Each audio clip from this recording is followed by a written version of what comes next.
There's a difference between sex and gender, right? In other words, a person's sex is what they're born with. A person's gender is a set of, characteristics that a society assigns to people. It's always changing. So if you have that understanding and that framework about gender or about masculinity, you think it's not inherent that men act a certain way, but there's these larger social structures that impact dramatically how boys growing up and how parents raising them and how a culture, socializing boys defines manhood.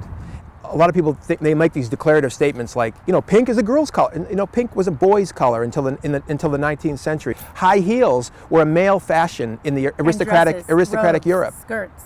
Yes, like the Miley Cyrus performance at the VMAs. The old paradigm is to look at Miley Cyrus and talk about what is she a bad role model for girls and what is she doing and focusing on her. Yet Robin Thicke is a 36-year-old man who wrote the song that is incredibly sexist and sexually objectifying. The video that accompanies it incredibly sexually objectifying of women. And he's a 36-year-old man scripted in a performance with a 20-year-old, and she's the one who gets blamed. What about him? What about his responsibility? When we talk about men and men acting badly, it's not just individuals who somehow, burst out on their own. It's like we're products of social system. My work is about redefining manhood so that the idea that power and control equates to manhood will not be so prevalent. What are your memories or feelings of your childhood that you feel pointed in the direction of what you're doing now? I grew up in Boston in the 60s and 70s. I was a big football player. At the same time, I was publicly successful. I was privately had some challenges in my family and dysfunctional relationships all around me. And I grew up in a home with a stepfather who was a really badly damaged human being and who was badly beaten down by his father, my step-grandfather, and my stepfather didn't have the skills, to say the least, to stop the pain, if you will. He passed it down to me and my siblings. But when you say that your stepdad didn't have the tools, what tools didn't he have?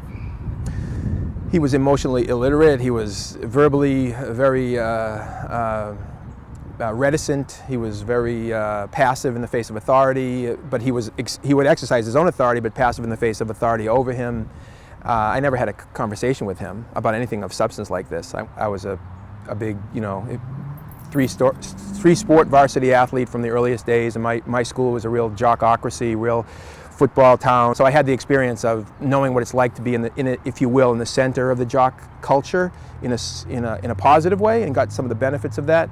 It also helped me later in life to not be at all intimidated by men who present themselves as tough or strong. I was one of the few Jewish football players, so I was kind of a weird anomaly in that culture. Sometimes when you're an outsider, that gives you that observant sort of, you're not getting it quite as much. Yeah. So yeah, being Jewish was a big part of my formative experience of understanding the world and marginalization, and also victimization. Part of the sort of social justice foundation of my psyche was being Jewish and knowing that silence in the face of injustice is complicity in injustice. Completely. And your mom, what was her influence?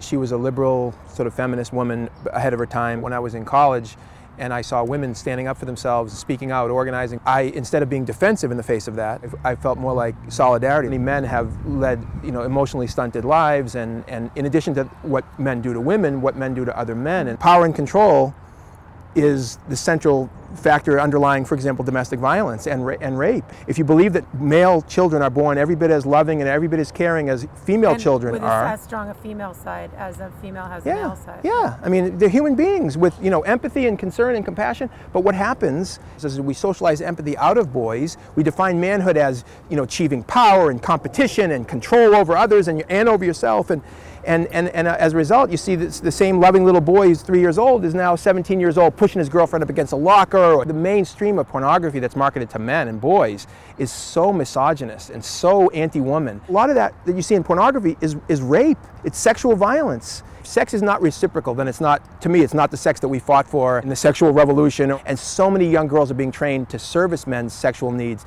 not to fulfill their own. Do you feel that it's gone backwards? Oh, it has gone backwards. Automation of society in order, to fulfill the corporate needs. That's created a certain formula and stereotype that's very backward. Yeah. So we yeah, have in a yeah, certain way yeah. like this, like a real evolution forward in one way, but in That's another right. way, a lot of the norms, it's way backwards. It's like 50s. You know, in male culture, I talk a lot about what can men do who are not themselves abusive, because most men will say, you know, I don't abuse women, I don't abuse my girlfriend or wife or something, and so why should I care, or what should I do?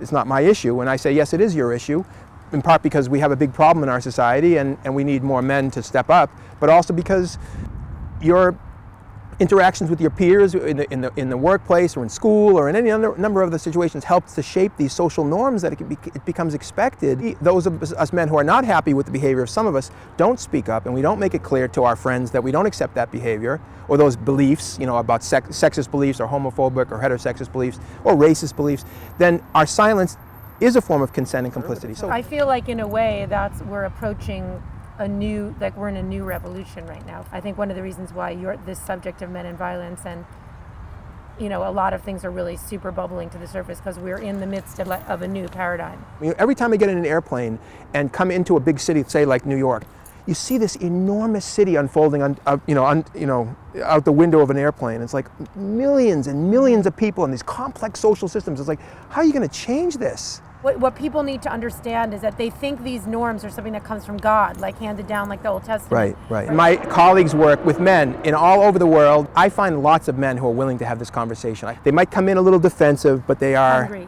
Yeah, and I see it every day. This is a fact as far as I'm concerned. Well, I mean, I believe in that because I think ultimately the happiness would be in being free in who you are, and being free in who you are would be not being a macho shithead. Right. You can't be happy repressing your natural state.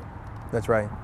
And your natural state's to cry, and your natural state is to want to be nurtured, and your natural state is and intimacy. to not always be tough. That's right, and to have intimate connection.